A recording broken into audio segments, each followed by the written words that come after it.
Saudara, kasus surat Jalan Joko Chandra berbuntut panjang. Mabes Polri memeriksa 3 jenderal yang dianggap bertanggung jawab dalam kasus ini.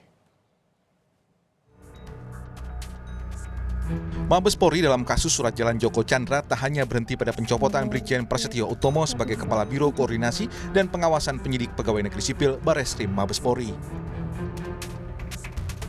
2 jenderal lain juga ikut dicopot dari jabatannya. Mereka adalah Irjen Napoleon Bonaparte yang sebelumnya menjabat Kadif Hubungan Internasional dan Brigjen Nugroho Slamet Wibowo, Sekretaris NCB Interpol Indonesia.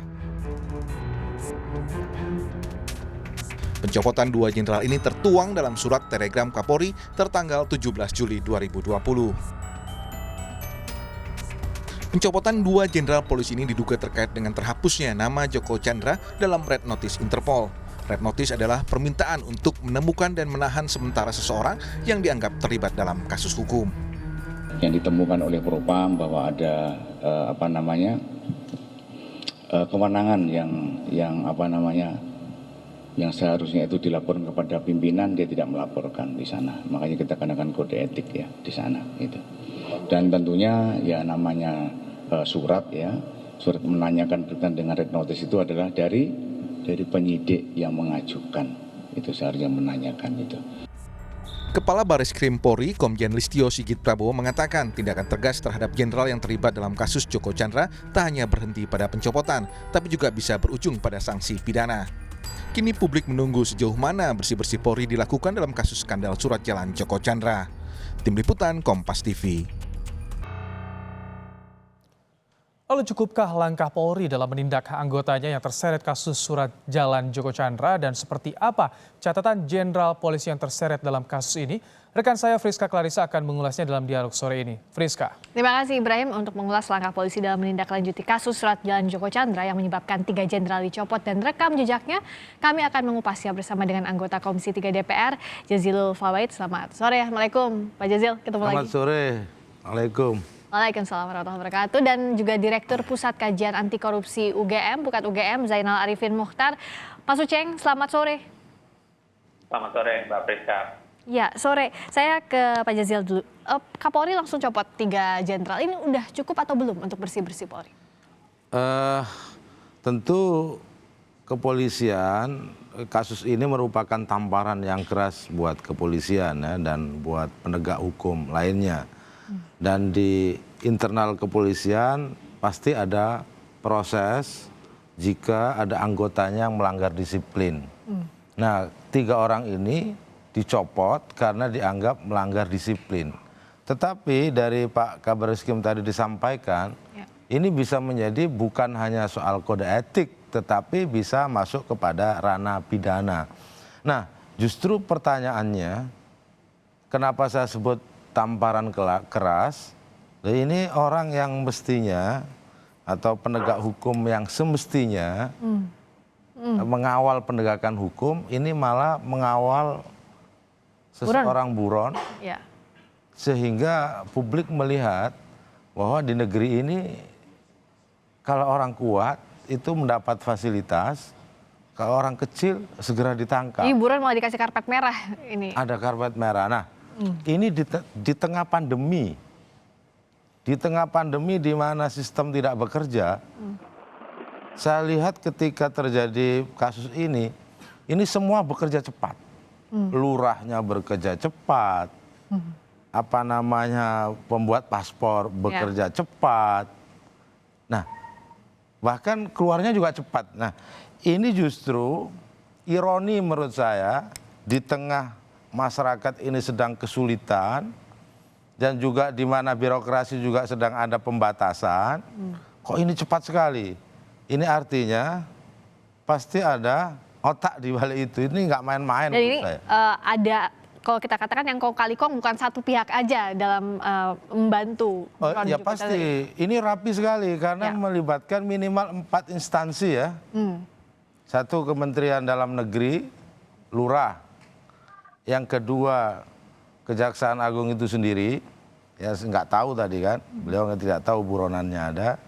Yang ketiga kepolisian, yang Kemenkumham, imigrasi, paspor dari mereka. Nah, tentu kalau ini tidak segera dibuka kepada publik secara terang benderang, ini akan menyisakan pesan Oke. bahwa hukum di Indonesia ini masih carut marut. Nah, ini yang menjadi penting. Nah, ini penting.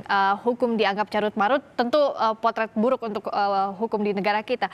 Ke Mas Uceng dulu. Tadi ada 4 instansi yang di-mention sama Pak Jazil, tapi saya mau bahas dulu profil 3 jenderal ini yang dicopot oleh Kapolri. Bung Uceng melihatnya seperti apa profil ketiga jenderal ini? Saya pikir profilnya adalah 3 jenderal yang memiliki kewenangan sangat besar, gitu, berkaitan dengan ini, berkaitan dengan perizinan, berkaitan dengan pemantauan terhadap orang dan lain-lain sebagainya. Ya. Dan saya pikir logika Pak Jazilul tadi itu benar betul. Mereka kita titipkan harapan untuk mengejar orang, gitu, tapi kemudian kan malah melindungi orang, gitu. Ya. Nah, ini sebenarnya 3 jenderal ini. Jadi gini, perlakuan terhadap 3 jenderal ini akan sangat menentukan, ya, bagaimana sebenarnya keseriusan kepolisian terhadap penegakan hukum dan pemberantasan korupsi. Ya. Kalau kemudian mereka dijatuhi sekedar sanksi-sanksi yang kelihatannya tidak cukup kuat, ini pasti akan pertanyaan publik akan tinggi. Yang kedua adalah kalau mereka tidak dibeberkan dengan detail apa kesalahannya dan diperlihatkan, itu juga barangkali nanti membuat tingkat kepercayaan publik merasa bahwa ini ada rezim ketertutupan, tidak keterbukaan, gitu, dan itu bisa menggerus kepercayaan publik. Saya sih percaya gerakan cepat kepolisian ini harusnya diimbangi dengan proses proses pengejaran terhadap Joko Chandra sendiri. Ya. Jadi saya setuju dengan bersih-bersih ini harus ditindaklanjuti. Sekarang tinggal dipikir bagaimana derajat kesalahannya, bagaimana dijatuhkan sanksi dan lain sebagainya. Tapi pada saat yang sama lembaga-lembaga lain yang bekerja itu harus segera mengejar yang namanya Joko Chandra. Karena Joko Chandra menurut saya sudah menampar bukan hanya wajah 4 institusi ini, tapi sebenarnya juga menampar wajah Pak Jokowi sendiri, gitu, sebagai presiden yang mengkoordinasikan yang namanya pemberantasan korupsi di tubuh lembaga-lembaga ini. Oke, jadi sanksinya kalau Pak Jazil melihatnya harus dulu ini dari etik, tadi disiplin, ke pidana untuk jadi dibeberkan ke publik agar ada ketegasan? Pasti. Jadi begini, kalau yang terkait dengan 3 jenderal itu, pertama memang penegakan disiplin internal. Karena profil 3 jenderal ini bukan main-main. Dan di internal kepolisian pasti tahu loh, jenderal saya ternyata yang melakukan itu, ada apa, motifnya apa, siapa saja. Nah, kalau ini tidak diselesaikan, maka ini akan terjadi demoralisasi internal kepolisian melihat apa perwira tingginya bermasalah di konteks ini. Artinya, loh, kalau saya juga main-main di bawah boleh dong. Toh jenderalnya juga tidak masalah. Kalau hanya sekedar pada disiplin atau etik, itu menurut saya kalau lihat dari uraiannya, ya, tapi ini perlu dibuktikan nanti di pemeriksaan. Kalau cuma etik menurut saya terlalu rendah. Oke, kalau Komisi 3 catatan soal 3 jenderal ini seperti apa? Rekam jejak 3 jenderal ini? Tentu kalau yang berhadapan langsung dengan Komisi 3 itu biasanya yang mereka ada di jajaran eselon 2 ya, kepolisian. Kalau mereka ini kan masih Korwas, PPNS begitu, jarang bertemu. Tetapi apapun bahwa 3 orang ini jenderal, brigadir jenderal. Di kepolisian itu hanya ada 4 jenderal, brigadir, legend begitu. Saya nggak tahu, nggak terlalu apal itu. Jadi apapun backgroundnya. Itu jenderal. Nah, terus bagaimana yang di bawah ini melihat jenderalnya ternyata mengawal seorang buronan. Ini menurut saya ini luar biasa tamparan kepada internal kepolisian sendiri. Belum lagi publik. Nah, kenapa saya setuju juga dengan Pak Uceng tadi, kenapa ini harus dibuka terang benderang? Pertama, memberikan pesan kepada jajaran kepolisian bahwa ini bukan hanya soal sistem, tapi soal integritas moral. Sistemnya sudah bagus, penegakan hukum ini nggak ada. Tapi kalau Tanpa integritas percuma. Faktanya ada seorang buron, rapid test dikawal. Ini menurut saya. Red notice dihapus, dibantu. Lah lantas gimana polisi-polisi yang ada di bawah? Oke. Nah, kalau Bung Uceng melihatnya proses yang saat ini berjalan sudah transparan atau belum? Saya pikir yang ada kan masih langsung yang keluar yang kelihatan di publik itu telegram pemberhentian itu. Ya kan? Tapi saya sih masih betul-betul pengen tahu kejelasan detail. Paling tidak bayangan saya kalau diperlihatkan kronologi sebenarnya. Kemarin kan misalnya laporan Tempo membuat kronologi, Kompas juga membuatnya. Seingat saya laporan kronologi bagaimana Joko Chandra bisa mengakses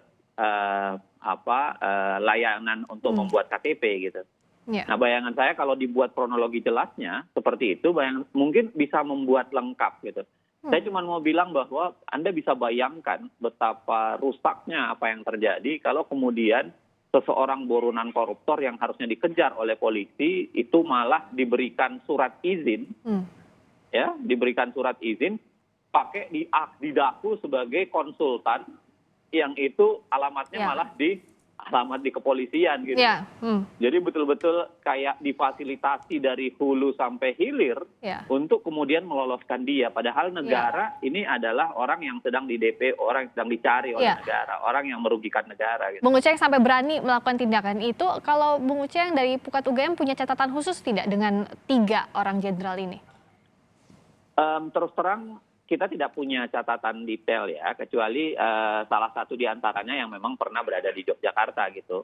Dan seingat saya memang ada beberapa catatan kecil, laporan-laporan tertentu terhadap orang tersebut yang memang tidak pernah terverifikasi juga, belum pernah terverifikasi gitu. Tapi apapun itu, saya ingin mengatakan bahwa praktik ini adalah praktik yang kemudian memperlihatkan bahwa tubuh kepolisian memang masih sangat rentan dengan proses-proses seperti ini.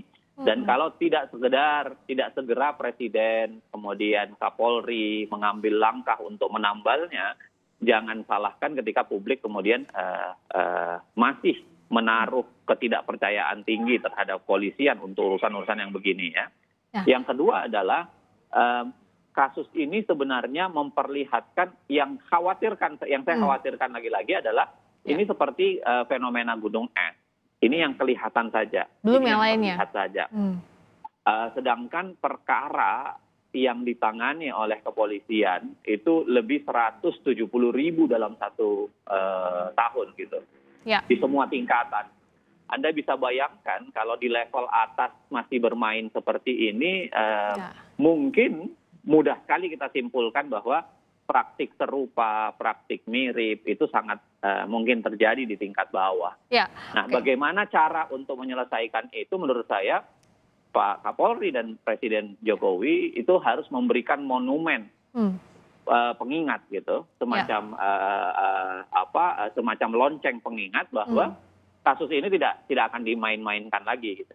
Supaya kemudian mengingatkan ke bawah ke lebih dari 170.000 perkara yang ditangani per tahun itu bahwa jangan lakukan main-main seperti itu.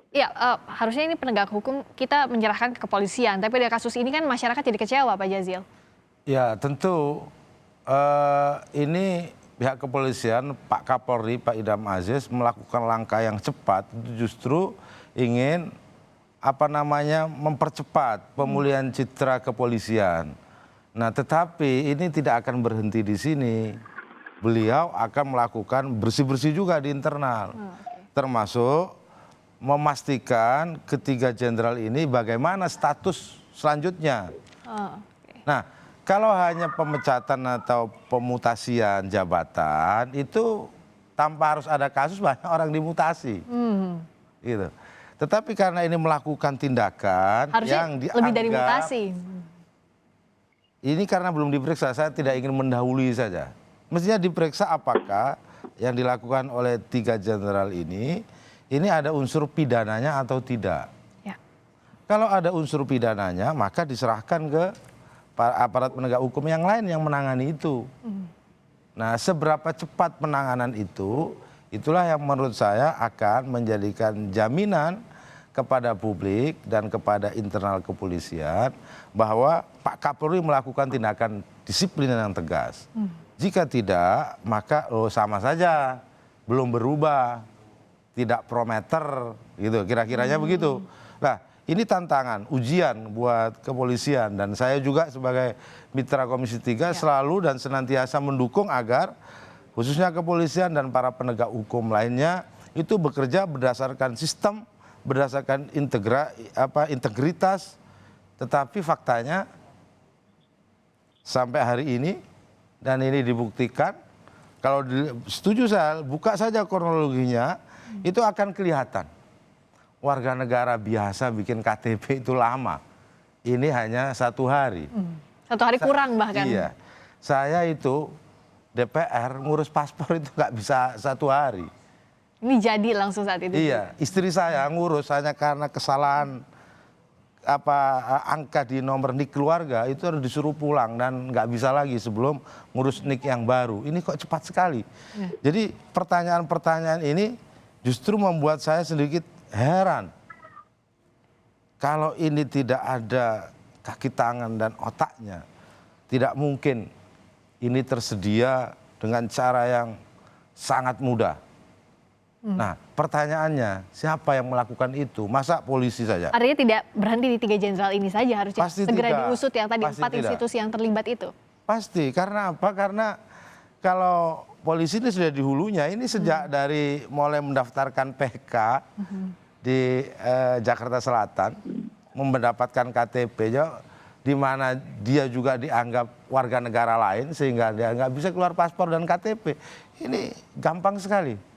Saya ini sampai heran bin ajaib ini di negeri yang sedang melakukan perbaikan sistem penegakan hukum, kok tiba-tiba ada kasus seperti ini. Ya, oke.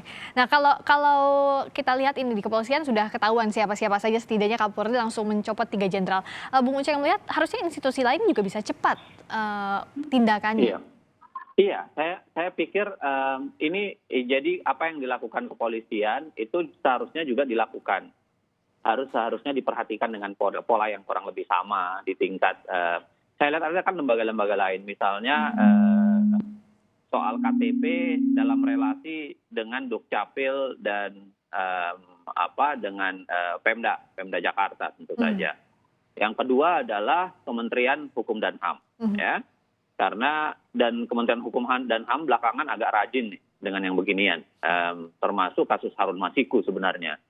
Tiba-tiba ada kebetulan kan, tiba-tiba ada kebetulan yang kebetulan banget gitu, tiba-tiba mati sistem bla bla dan lain sebagainya. Ini juga harus dicari dan dijelaskan dengan baik. Yang ketiga adalah kejaksaan. Kejaksaan juga menurut saya harus memberikan transparansi yang jauh lebih detail gitu. Keluhan Jaksa Agung saya mengapresiasi beliau, tapi menurut saya adalah harus ditindaklanjuti dengan melihat faktor internal juga, karena biar bagaimanapun ini adalah buronan lama sebenarnya yang baunya udah kecium ke sana kemari, tapi kemudian tidak kunjung dilakukan upaya penangkapan. Yang keempat menurut saya pengacaranya sendiri, ya. Biar bagaimanapun seringkali, saya tidak mengatakan pasti kali ini ya, tapi seringkali pengacara itu menjadi simpul. Ya, dalam proses-proses yang seperti ini, dia kemudian mengatur bagaimana alurnya, bahkan pembayaran kalau memang ada itu biasanya dilakukan oleh pihak yang seperti ini. Nah, makanya harus berhati-hati betul, ya. Tentu banyak pengacara baik, tapi jangan sampai pengacara buruk itu kemudian merusak wajah pengacara yang lain. Maksud saya adalah secara kelembagaan, secara internal pengacara juga harus berbenah. Pada saat yang sama juga pengacaranya harus dicari keterangan aslinya gitu, bagaimana keterangan lengkapnya, karena sangat mungkin kemudian menjadi simpul dari proses-proses ini. Oke. Gitu. Nah, PR-nya kan sekarang jadi mengejar Joko Chandra, membawa pulang ke Indonesia untuk diadili, plus juga untuk mencari siapa-siapa saja yang terlibat. Ini mungkin dilakukan dalam waktu Justru cepat jangan ini. sampai menghilangkan perkara sebenarnya soal Joko Chandranya. Ini kelihatannya, ini opini publik lebih pada 3 jenderal, kepada kejaksaan. Oke. Ini kira-kira Joko Chandranya ini ketawa-ketawa ini ngelihat kita ini. Menurut saya salah satu jawaban yang harus dipercepat adalah dalam 2-3 hari ini Joko Chandra ditangkap. Oke. Secepat mungkin Secepat Joko mungkin Chandra ditangkap. Ditangkap sehingga bisa menjelaskan semua kronologinya. Oke. Nah kalau ternyata lepas lagi itu artinya sulit sekali mengungkap Ya, oke. kronologi dan alur yang terjadi. Oke. Nah Ya. sekarang ini Ya. termasuk Kompas sore hari ini yang dibahas sebenarnya ini pengembangan dari masalah ini, Ya. bukan masalah sebenarnya. Masalah sebenarnya adalah Joko Chandra. Kalau Joko Chandra bisa dihadirkan, didatangkan secepat-cepatnya, Ya. kemudian diproses dalam kasus ini akan lebih gampang publik menilai Ya, jadi di jangan mana letak kelemahan. Ya, oke. Jadi jangan menghilangkan kasus sebenarnya, tapi di sisi lain bersih-bersih juga harus dilakukan. Terima kasih. Harus. Ya, baik. Terima kasih banyak Pak Jazilul Fawait. Terima kasih juga Bung Ceng atas waktunya. Zainal Arifin Mokhtar telah bergabung di Kompas Petang kali ini.